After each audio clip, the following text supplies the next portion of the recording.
Hello guys, welcome back to my creation. ഇന്ന് നമുക്കൊരു magic card ഉണ്ടാക്കിയാലോ. അപ്പോൾ നേരത്തെ മെഷർമെൻറ്റിൽ നിങ്ങൾ കട്ട് ചെയ്യാം. നിങ്ങൾക്ക് ഇഷ്ടമുള്ള കളർ പേപ്പർ എടുക്കാം.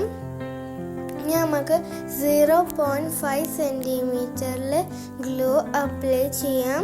നമുക്ക് അവിടെ 6 സെൻറ്റിമീറ്ററിൻ്റെ സ്ക്വയർ കട്ട് ചെയ്തിട്ട് അതവിടെ ഒട്ടിച്ച് കൊടുക്കാം. നമുക്കിതുപോലെ ഒട്ടിച്ച് കൊടുക്കാം. ഫുള്ളായിട്ട് ഒട്ടിക്കരുത്, ഓൺലി ഒരു എഡ്ജിൽ മാത്രം ഒട്ടിച്ച് കൊടുത്താൽ മതി. ഇനി നമുക്ക് ഒരു സ്റ്റിക്ക് ആവുന്നില്ല, അതുകൊണ്ട് ഞാൻ ബാക്ക് സൈഡ് ഒന്ന് ഫ്ലിപ്പ് ചെയ്തിട്ടുണ്ട്. നമുക്കൊന്ന് ട്രൈ ചെയ്യാം. ഓക്കെ, അപ്പോൾ സ്റ്റിക്കി ആയിട്ടുണ്ട്. ഇനി നമുക്ക് ഒരു ഡോണറ്റ് വരച്ച ഷീറ്റ് എടുത്തിട്ടുണ്ട്. ഇനി അതിനുള്ള ക്ലിയർ പേപ്പർ ആയിട്ട് ഞാൻ ഡോണറ്റ് ബ്ലാക്ക് ഇങ്ക് കൊണ്ട് വരച്ചെടുത്തിട്ടുണ്ട്. നമുക്കിവിടെ ഒരു പിങ്ക് പേപ്പറായിട്ട് ഞാൻ അവിടെ സ്ലാബ് ലെയർ എഴുതി വെച്ചിട്ടുണ്ട്. ഇനി നമുക്കിത് നമ്മൾ ചെയ്തതിൻ്റെ ഉള്ളിലേക്ക് നമുക്ക് ഇത് ഇട്ടെടുക്കാം. ഇനി നമുക്ക് അവിടെ സ്റ്റിക്ക് ചെയ്തിട്ടുണ്ട്. തെറ്റിട്ടുണ്ട്, നമുക്കൊന്ന് ജസ്റ്റ് റബ്ബ് ചെയ്തിട്ടൊന്നുകൂടി വരക്കാം.